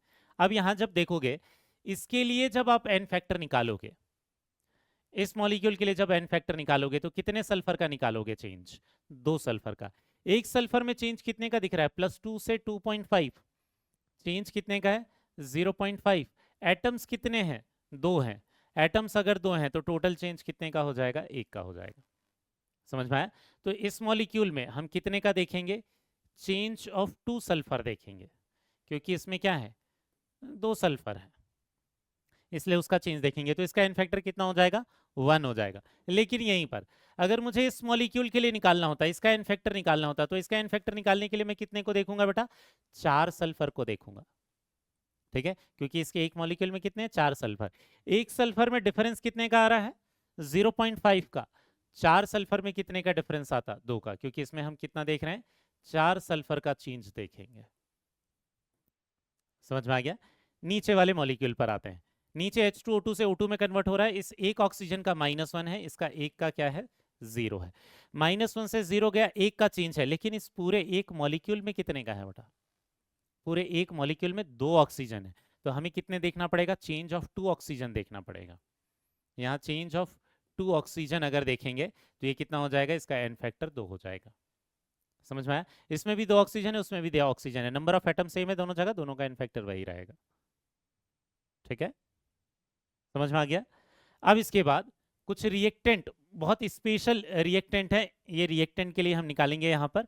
ठीक है, ये बहुत स्पेशलाइज्ड रिएक्टेंट है बेटा, जिनमें बहुत ज़्यादा मिस्टेक हो जाती है बच्चों से, क्योंकि हम केवल एक ही एटम को देखते हैं। ये कौन से एग्जाम्पल है जिसमें एक से ज़्यादा एटम का ऑक्सीडेशन नंबर जो है वो बदल रहा है। यहाँ देखना, अगर हम ऑक्सीडेशन नंबर देखेंगे तो आयरन का आएगा +2 और कार्बन का आएगा +3। C2O4 ये ऑक्सीलेट आयन है, C2O4 2 माइनस अलग कर लोगे तो आयरन पर +2 का आ जाएगा।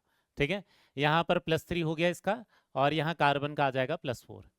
अगर आप ध्यान से देखोगे तो आयरन के ऑक्सीडेशन नंबर में भी इंक्रीज है, कार्बन के ऑक्सीडेशन नंबर में भी इंक्रीज है। ठीक है, तो अगर मुझे FeC2O4 का निकालना है, इसका नाम क्या है, इसका नाम है फेरस ऑक्सलेट। ठीक है, अस क्यों, क्योंकि ये +2 ऑक्सीडेशन नंबर है। वैसे इस नीचे वाले मॉलिक्यूल का नाम क्या हो जाएगा, फेरिक ऑक्सलेट। ठीक है, इसका नाम हो जाएगा फेरिक ऑक्सलेट। ठीक है, अब यहां ध्यान देना, यहां पर जब मुझे इसका एन फैक्टर निकालना है तो मैं क्या देखूंगा, हर एक एटम जिसमें इंक्रीज है, डिक्रीज नहीं देखना है, लेकिन अगर या तो इंक्रीज देखेंगे या तो डिक्रीज देखेंगे, यहाँ तो ऑब्वियसली दोनों में ही इंक्रीज है, तो जितने भी अलग अलग एटम में इंक्रीज है एक मॉलिक्यूल के अंदर सबका देखेंगे। तो इसका जो एन फैक्टर होगा, इसका एन फैक्टर क्या हो जाएगा, increase in oxidation number of 1 iron and 2 carbon, क्योंकि दोनों में इंक्रीज है, तो दोनों का इंक्रीज क्या हो जाएगा, हमारा एन फैक्टर हो जाएगा। आयरन में इंक्रीज कितना है, क्या है, +2 से +3 1 का है। 2 कार्बन में इंक्रीज कितने का है, 2 का। एक कार्बन में तो 1 का है, लेकिन इसके पास 2 कार्बन है, +3 से +4 गया, 1 का इंक्रीज है। 2 कार्बन है तो टोटल इंक्रीज कितने का हो गया, 2 का हो गया, तो 1 + 2 टोटल एन फैक्टर इसका कितना आ जाएगा, 3।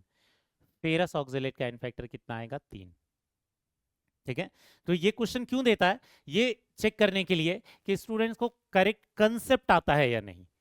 अगर किसी स्टूडेंट को उसकी डेफिनेशन एकदम क्लियर है कि एक मॉलिक्यूल के सारे एटम के जो इंक्रीज इन ऑक्सीडेशन नंबर है या डिक्रीज इन ऑक्सीडेशन नंबर है उसे क्या बोलते हैं, एन फैक्टर, तो फिर वो सही करेक्ट निकाल कर लाएगा। ठीक है ना, नेक्स्ट वाले एग्जांपल को देखते हैं। नेक्स्ट फेरिक ऑक्सलेट है, इसमें अगर ऑक्सीडेशन नंबर निकालते हैं तो एक ऑक्सलेट का -2 होता है, 3 ऑक्सलेट का -6, ये होगा +6 और ये आएगा +3। एक आयरन का आएगा +3। ऑक्सलेट के अंदर कार्बन का ऑक्सीडेशन नंबर तो हमें पता है, यहां देख लेते हैं, आयरन का यहां पर भी +3 है और कार्बन का ऑक्सीडेशन नंबर क्या हो गया, +4। अब इसके पूरे 1 मॉलिक्यूल का अगर एन फैक्टर निकालना है हमें, तो आयरन में तो कोई चेंज नहीं है, क्योंकि ये पहले भी +3 था, बाद में भी +3 है, लेकिन कार्बन में चेंज आ रहा है। और कार्बन कितने हैं? ये 2 और बाहर ब्रैकेट के बाहर 3 है, तो मल्टीप्लिकेशन के बाद कितने कार्बन हो गए? 6 कार्बन।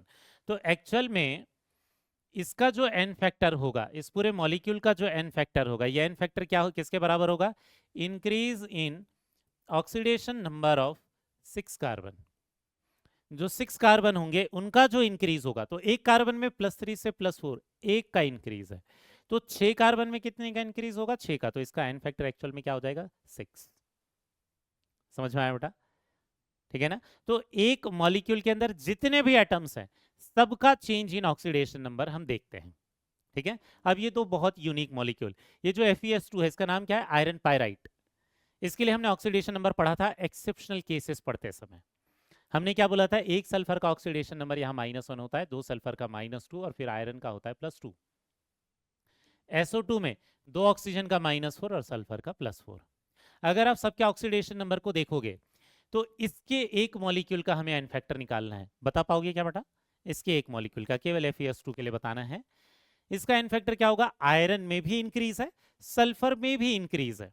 तो एक्चुअल में इसका जब हम एन फैक्टर निकालेंगे तो ये क्या होगा? Increase in oxidation number of 1 iron and 2 sulphur. ये जो दोनों सल्फर है उसमें भी इंक्रीज आ रहा है, एक आयरन है इसमें भी इंक्रीज आ रहा है। आयरन में जो इंक्रीज है ये +2 से +3 में गया है तो 1 का है। सल्फर में कितना इंक्रीज है बेटा? -1 से 4 गया है, 3 मत करना, 5 का डिफरेंस है एक सल्फर में। एक सल्फर में -1 से 4 गया तो 5 का है, 2 सल्फर में -1 से 4 गया तो 10 का है। तो एक्चुअल में इसमें एन फैक्टर कितना आ जाएगा? 11। ठीक है ना? इसके बाद यहां देखते हैं AS2S3 में एक्चुअल में एक सल्फर का आएगा -2, इनके लिए हमने पहले भी ऑक्सीडेशन नंबर निकाला हुआ है, और एक आर्सेनिक का आएगा +3, समेशन 0 आ जाएगा। यहाँ पर आएगा एक आर्सेनिक का क्या आ जाएगा? +5। ठीक है, यहाँ पर सल्फर का कितना आ जाएगा? +6। अब ध्यान से देखना, अगर इसके एक मॉलिक्यूल का AS2S3 का ही आपको एन फैक्टर निकालना है तो आप क्या देखोगे? इंक्रीज जितने एटम्स में है सबके लिए निकालोगे। ध्यान से देखोगे तो दोनों आर्सेनिक में इंक्रीज है, एक आर्सेनिक में +3 से +5 जा रहा है, बट यहाँ तो 2 आर्सेनिक है तो 2 आर्सेनिक का इंक्रीज, और यहाँ सल्फर कितने? 3 सल्फर का इंक्रीज निकालना पड़ेगा। ठीक है, तो हम यहाँ भले 3 सल्फर नहीं लिखा है, लेकिन इसके अंदर जितने एटम्स हैं उनके लिए निकालना है। ठीक है, तो यहाँ देखोगे कि एक्चुअल में यहाँ पर जब हमें एन फैक्टर निकालना होगा तो किसके बराबर होगा? Increase in oxidation number of 2 arsenic and 3 sulphur, क्योंकि दोनों में इंक्रीज है, जितने एटम में इंक्रीज है सबको देखते हैं। तो 2 आर्सेनिक में देखना बेटा, एक आर्सेनिक में +3 से +5 गया, 2 का इंक्रीज था, 2 आर्सेनिक में कितना हो जाएगा? 4 का, ये 4 का हो गया। सल्फर पर आते हैं, एक सल्फर में -2 से +6 गया तो कितने का हो गया? 8 का डिफरेंस है। तो सल्फर कितने? 3, तो 3 सल्फर में कितने? 24 का हो जाएगा, तो ये टोटल कितना हो जाएगा? 28। समझ में आया? तो इस AS2S3 का 28 आ जाएगा। तो आपको दिख रहा होगा कि एन फैक्टर इतना बड़ा भी आ सकता है। ये मत समझना कि एन फैक्टर की वैल्यू हमेशा 1 2 3 4 ऐसे ही रहेगी, ऐसा ज़रूरी नहीं है। स्पेशली रेडॉक्स रिएक्शन में जो एन फैक्टर होते हैं उसकी वैल्यू कितनी भी जा सकती है, फ्रैक्शन भी आ सकती है। अभी कुछ केसेस पढ़ेंगे हम। समझ में आ गया बेटा? ठीक है, अब यहाँ देखना, ये हो गए सिर्फ एक एक मॉलिक्यूल के लिए। अब कुछ इंपॉर्टेंट टाइप ऑफ केमिकल्स के लिए देखते हैं। एक कौन सा है? उसमें डिस्प्रपोर्शनेशन रिएक्शन में कुछ केमिकल पार्टिसिपेट करते हैं। तो यहाँ डाउट क्या आएगा? हमने बोला था एक मॉलिक्यूल का इंक्रीज इन ऑक्सीडेशन नंबर, एक मॉलिक्यूल का डिक्रीज इन ऑक्सीडेशन नंबर, लेकिन डिस्प्रपोर्शनेशन में तो वही मॉलिक्यूल के कुछ एलिमेंट क्या होते हैं? ऑक्सीडेशन में पार्टिसिपेट करते हैं, और उसी के कुछ एलिमेंट रिडक्शन में पार्टिसिपेट करते हैं। तो फिर हम किसको रिडक्शन कितना मानेंगे, ऑक्सीडेशन कितना मानेंगे? ये प्रॉब्लम हो जाती है, क्योंकि ऐसा नहीं कि इंक्रीज इन ऑक्सीडेशन नंबर आपको सेम ही मिलेगा हर एक एलिमेंट में, decrease in element oxidation number में सेम ही मिलेगा, ऐसा नहीं होता। कई बार इंक्रीज एक एलिमेंट में ज्यादा का दिखेगा जबकि एक एलिमेंट में कम का दिखेगा। तो हम क्या करते हैं इसको रिजॉल्व करने के लिए? डिस्प्रोपोर्शनेशन रिएक्शन में अगर कोई एलिमेंट पार्टिसिपेट कर रहा है, उसी के मतलब सेम एलिमेंट का अगर ऑक्सीडेशन है, सेम एलिमेंट का अगर रिडक्शन है, ऐसे केस में हम क्या करेंगे? रिएक्शन को पहले बैलेंस करेंगे। ठीक है, पहले बैलेंस रिएक्शन करना जरूरी है, क्योंकि फिर वो इंक्रीज या डिक्रीज सही नहीं आएगा, क्योंकि बैलेंस रिएक्शन में इंक्रीज इन ऑक्सीडेशन नंबर भी वही आएगा, डिक्रीज इन ऑक्सीडेशन नंबर भी वही आएगा। समझ में आया? ठीक है, इसलिए हम बैलेंस कर रहे हैं, क्योंकि अगर रिएक्शन बैलेंस नहीं रहेगी तो इंक्रीज डिक्रीज अलग हो जाएगा और गलत आंसर आ जाएंगे। तो पहले हम बैलेंस रिएक्शन करेंगे, इसके बाद देखना बैलेंस रिएक्शन में एन फैक्टर की वैल्यू क्या कर देंगे, टोटल इंक्रीज और डिक्रीज, और करना पड़ेगा, इंक्रीज भी उतना ही आएगा, डिक्रीज भी उतना ही आएगा बैलेंस रिएक्शन में। ठीक है, आप दोनों में से कोई भी एक देख सकते हो, ठीक, दोनों देखने की जरूरत नहीं है। टोटल इंक्रीज और decrease divided by total number of molecule, क्योंकि जब हम रिएक्शन को बैलेंस करेंगे तो एक्चुअल में मॉलिक्यूल एक ही नहीं रहेगा, एक से ज्यादा आ जाएगा। लेकिन डेफिनेशन क्या है, डेफिनेशन तो एक मॉलिक्यूल का चेंज है। तो एवरेज निकालने के लिए कि एक मॉलिक्यूल में कितने का चेंज आया है, हम टोटल नंबर ऑफ मॉलिक्यूल से डिवाइड कर देंगे टोटल चेंज देखकर। ठीक है, क्योंकि डेफिनेशन क्या है, एक मॉलिक्यूल का इंक्रीज या डिक्रीज। तो हम करेंगे, रिएक्शन को बैलेंस करेंगे, टोटल इंक्रीज और डिक्रीज देखेंगे कितना है और divided by total number of molecule कर देंगे, ताकि एक मॉलिक्यूल का एवरेज इंक्रीज या एवरेज डिक्रीज निकल कर आ जाए। समझ में आया? जैसे यहां देखना, इस रिएक्शन को हमें बैलेंस करना है, तो ये 0 हो जाएगा, ये -1, ये +5, क्योंकि ब्रोमीन का ही ऑक्सीडेशन है, ब्रोमीन का ही रिडक्शन है। यहाँ पर जिधर दो अलग अलग ऑक्सीडेशन नंबर है उनमें चेंज देखते हैं। यहाँ पर इंक्रीज कितने का है, 1 का है, यहाँ डिक्रीज 1 का है, यहाँ इंक्रीज 5 का है, इसमें मल्टीप्लाई करेंगे 5, लेकिन ये कोफिशिएंट एक ही साइड रखते थे हम लोग। ये 5 ब्रोमीन, ये 1 ब्रोमीन, 6 ब्रोमीन, ये कितना हो जाएगा 3Br2। यहाँ तक क्लियर है बेटा? ठीक है, अब इसके बाद देखना, ये तो रिएक्शन बैलेंस हो गई। ऑक्सीजन हाइड्रोजन तक बैलेंस करने की जरूरत नहीं है आपको, हमें तो एक मॉलिक्यूल का चेंज देखना है। तो H2O H+ उनमें तो ऑक्सीडेशन नंबर चेंज नहीं होता, इनमें होता है, केवल हमें इतने से मतलब है, H2 हाइड्रोजन वो सब ऐड करने की जरूरत नहीं है। अब हम क्या करेंगे, यहाँ देखना टोटल इंक्रीज, अगर आप देखोगे यहाँ 5 ब्रोमीन थे, ठीक है, ये 0 से -1 में गया है 5 ब्रोमीन, तो डिक्रीज कितने का है, 5 का है। यहीं पर ये देखना, एक ही ब्रोमीन आया है, यहाँ इंक्रीज कितने का है, 5 का है। इसलिए हम बोल रहे थे आइदर डिक्रीज लो आइदर इंक्रीज लो, क्योंकि बैलेंस रिएक्शन में तो दोनों सेम ही आएंगे। ठीक है, तो एन फैक्टर निकालने के लिए हम क्या करें, एन फैक्टर निकालने के लिए करेंगे टोटल इंक्रीज कितने का है, 5, टोटल नंबर ऑफ मॉलिक्यूल ये कितने हैं बेटा, 3, टोटल नंबर ऑफ मॉलिक्यूल कितने हो गए, 3। समझ में आ गया? तो इसका एन फैक्टर कितना हो जाएगा, 5/3। किसके लिए, Br2 के लिए, जो डिस्प्रपोर्शनेशन में पार्टिसिपेट कर रहा है उसके लिए एन फैक्टर कितना हो जाएगा, 5/3। उनके लिए निकालना आसान है, क्योंकि यहाँ Br- से -1 से 0 एक का ही चेंज है एक मॉलिक्यूल में, वो 1 ही रहेगा। वहाँ 5 से 0 उसमें 5 ही रहेगा, उसमें कोई दिक्कत नहीं है, क्योंकि ये डिस्प्रपोर्शनेशन में पार्टिसिपेट नहीं कर रहा है, ये नहीं कर रहा है, ये कर रहा है, इसी का ऑक्सीडेशन है, इसी का रिडक्शन है। ठीक है, इसके लिए निकालना मुश्किल वाली बात है। तो क्या करेंगे, रिएक्शन को बैलेंस करेंगे डिस्प्रपोर्शनेशन रिएक्शन में, और टोटल इंक्रीज या डिक्रीज कोई भी एक चीज को ले लो, दोनों में सेम ही आने वाला है, divided by total number of molecule. Next वाला एग्जांपल खुद से ट्राई करोगे क्या बेटा, इसको बैलेंस करना और फिर खुद से ट्राई करना। इसके लिए निकालना है हमें, ठीक है, रिएक्टेंट के लिए निकालना है, क्योंकि ये डिस्प्रपोर्शनेशन में पार्टिसिपेट कर रहा है, उनका निकालना तो बहुत आसान है। यहाँ हो जाएगा इसका ऑक्सीडेशन नंबर कितना, +1, इसका हो जाएगा -3, इसका कितना हो जाएगा बेटा, +3। ठीक है, यहाँ पर जो आपको चेंज देखने को मिलेगा, यहाँ 4 का है, 4 का क्या है, डिक्रीज, जबकि यहाँ क्या दिख रहा है, 2 का इंक्रीज। इसको बैलेंस करने के लिए मैं 2 से मल्टीप्लाई करूंगा और इस 2 को इसके सामने रख दूंगा। फॉस्फोरस टोटल कितने हो गए, 3 प्रोडक्ट साइड, तो इस साइड क्या कर दूंगा, 3। समझ में आ गया? अब आपको क्या दिखेगा, जो इंक्रीज है वो भी टोटल 4 ही है, जो डिक्रीज है वो भी टोटल 4 ही है। तो जब हम एन फैक्टर निकालेंगे तो टोटल इंक्रीज और डिक्रीज कितना आएगा, 4, divided by total number of molecules, ये कितने आ जाएंगे, 3। समझ में आया? तो टोटल इंक्रीज और decrease divided by total number of molecule, जिसके लिए निकाल रहे हैं, तो इसका एन फैक्टर ये आएगा। रिएक्शन का नहीं है, हर एक रिएक्टेंट प्रोडक्ट के लिए अलग निकलेगा, लेकिन अभी हम सिर्फ रिएक्टेंट को लिख रहे हैं क्योंकि केवल वही डिस्प्रपोर्शनेशन में पार्टिसिपेट कर रहा है। ठीक है, उसके निकालने के लिए ऐसा करना है। नेक्स्ट वाला क्वेश्चन खुद से ट्राई करोगे बेटा, यहाँ देखना, यहाँ आपको क्या निकालना है, Cl2, जिसका इसका एन फैक्टर आपको निकालना है। पहले रिएक्शन को बैलेंस करना जरूरी है। ये 0 से -1 गया, 0 से +1 गया, ये ऑलरेडी बैलेंस्ड है। इंक्रीज भी उतने का ही है, डिक्रीज भी उतने ही का ही है। तो total change in oxidation number, और सीएल भी बैलेंस्ड है ऑलरेडी, तो total change in oxidation number कितने का है? इंक्रीज और डिक्रीज एक का ही है, divided by total number of molecule भी एक का है। इसका एन फैक्टर एक ही आएगा। समझ में आ गया? कोई दिक्कत? यहाँ मॉलिक्यूल देखना है, इसके सामने वाले नंबर देखना है। एटम नहीं बोल रहे हैं, दो मत कर देना इसे, मॉलिक्यूल की बात कर रहे हैं। ठीक है, इसके बाद ये सबसे लास्ट क्वेश्चन है बेटा डिस्प्रपोर्शनेशन के लिए। एक केस और देखना बाकी है हमारे लिए। यहाँ देखना, अगर आप इस सल्फर के लिए निकालोगे, निकाल कर ला सकते हो क्या?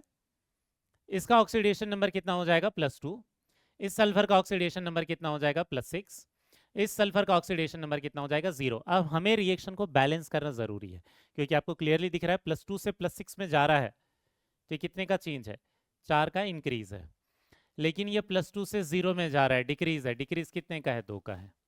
तो इसको बैलेंस करने के लिए इसमें कितना मल्टीप्लाई करेंगे? 2 मल्टीप्लाई कर देंगे, तो ये 4 इंक्रीज और 4 डिक्रीज दोनों बराबर हो जाएंगे। तो यहाँ 2 मल्टीप्लाई करूंगा तो इसके सामने रखूंगा मैं। हो गया? ये अभी नहीं हुआ है। ये एक सल्फर है, ये 2 सल्फर है। कितने हैं टोटल? 3 सल्फर। यहाँ पर तो 2 सल्फर है, तो इसको मुझे 3/2 करना पड़ेगा। 3/2 करना पड़ेगा। या मुझे फ्रैक्शन अगर नहीं लेना है तो मैं सबको क्या करूं? 2 से मल्टीप्लाई कर दूं, इसको भी 2 से मल्टीप्लाई कर दूं, इसको भी 2 से मल्टीप्लाई कर दूं, इसको भी 2 से मल्टीप्लाई कर दूं, तो ये ऐसा हो जाएगा। समझ में आ गया? तो एक्चुअल में जो फाइनल रिएक्शन है वो क्या लिखेंगे हम? 3s2O3 2-। ध्यान में रखना ये 2 पहले से था, मैंने 2 इसमें बाद में मल्टीप्लाई किया है। ठीक है, तो 2s2O3 2-। इसके बाद ये क्या हो जाएगा? 2SO4 2-, और ये हो जाएगा 4 सल्फर। अब चेंज इन ऑक्सीडेशन नंबर देखते हैं। इसका है +2 का, इसका है +6 का, इसका है कितने का? 0 का। यहाँ देखते हैं, यहाँ 2 सल्फर में +2 से +6 गया, तो 2 सल्फर में जो इंक्रीज है ये कितने हो गया?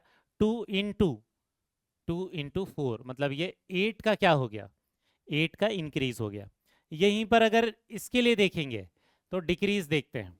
एक सल्फर में +2 से 0, लेकिन ये 4 सल्फर है यहाँ पर, तो 4 सल्फर का चेंज कितने का हो गया? ये भी 8 का हो गया। इंक्रीज और डिक्रीज सेम ही आने चाहिए बेटा अगर रिएक्शन बैलेंस्ड है तो हम क्या करेंगे? अब इसका जब हमें एन फैक्टर निकालना है, इसका जब हमें एन फैक्टर निकालना है, तो टोटल इंक्रीज और डिक्रीज कितना क्या हुआ? 8 का हुआ। Total number of molecule 3। समझ में आ गया? तो टोटल इंक्रीज और decrease divided by total number of molecule. हो गया बेटा? तो इस तरीके से उस मॉलिक्यूल के लिए निकाल सकते हैं जिसमें डिस्प्रपोर्शनेशन रिएक्शन हो रहा है। लेकिन सिमिलर तरीका हम कुछ और केसेस में भी अप्लाई करेंगे। ठीक है, क्या लिखा हुआ है ध्यान देना। If some molecules participate in reduction और oxidation but some molecules do not take part.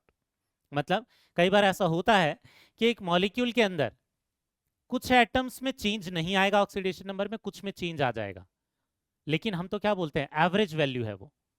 ठीक है, total change by one molecule या average change by one molecule.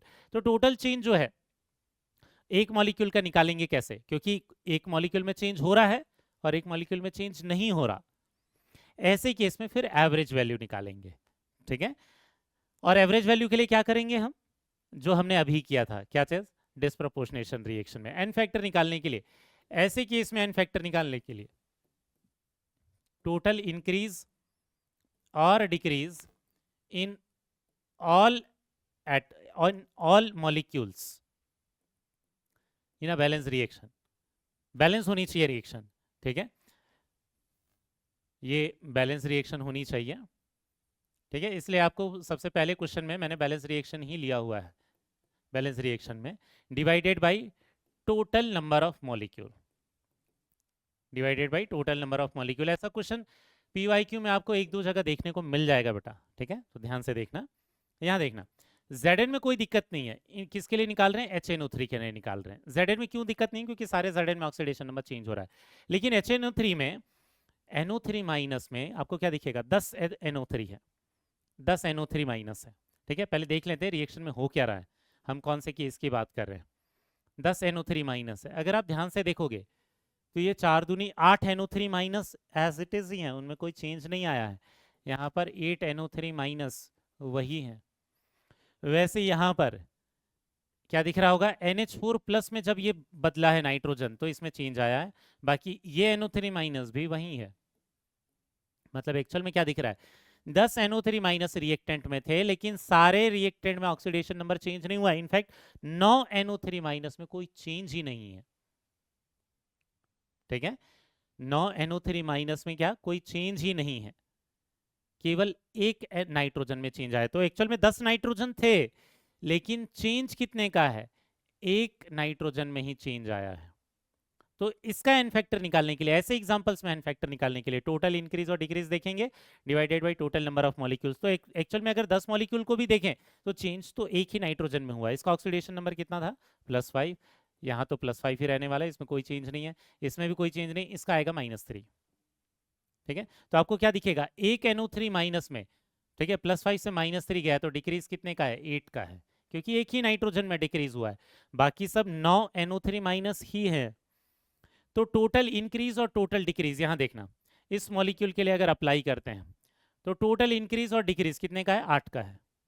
HNO3 में 8 का डिक्रीज है, divided by total number of molecule 10, तो actual में इसका एन फैक्टर कितना हो जाएगा बेटा, 5।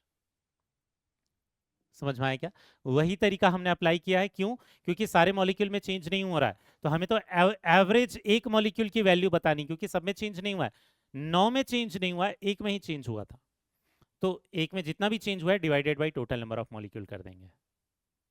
समझ में आ गया। HNO3 के लिए निकाला है, Zn में निकालने में कोई दिक्कत नहीं है क्योंकि उसमें सारे Zn में चेंज आ रहा है, तो एक Zn में जो चेंज होगा वही फाइनल आंसर रहेगा। समझ में आ गया बेटा, ठीक। नेक्स्ट इसी से रिलेटेड ये लास्ट एग्जांपल देख रहे हैं, फिर एक दो MCQs ट्राई करेंगे। यहां देखना 14 HCl है, ठीक है, यहां पर 14 Cl माइनस थे, एक्चुअल में 3 Cl2 है, इसका ऑक्सीडेशन नंबर 0 है, मतलब एक्चुअल में कितना, 6 क्लोरीन का ऑक्सीडेशन नंबर चेंज हुआ है, 0 में गया है। ठीक है, लेकिन ये 8 Cl माइनस का तो वही है, 8 Cl माइनस में कोई चेंज नहीं हुआ, मतलब रिएक्टेंट में 14 Cl होने के बाद चेंज 6 में ही आता है।